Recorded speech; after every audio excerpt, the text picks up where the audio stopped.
What is going on, guys? My name is TSW Tech, and today, guys, I'm be showing you guys how you guys can get the new boogiedown emote that Fortnite released.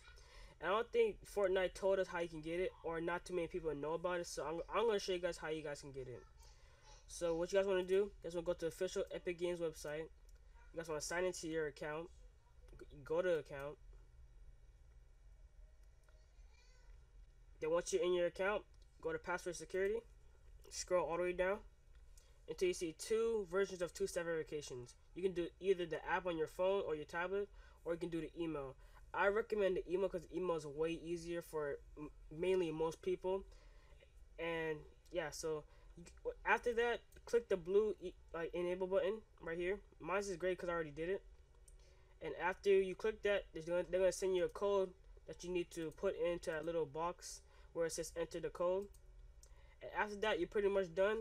All you really need to do is sign into your Fortnite on your console or your PC, and then it should pop up a window saying thank you for making your account more secure, and then you should see the boogiedown emote.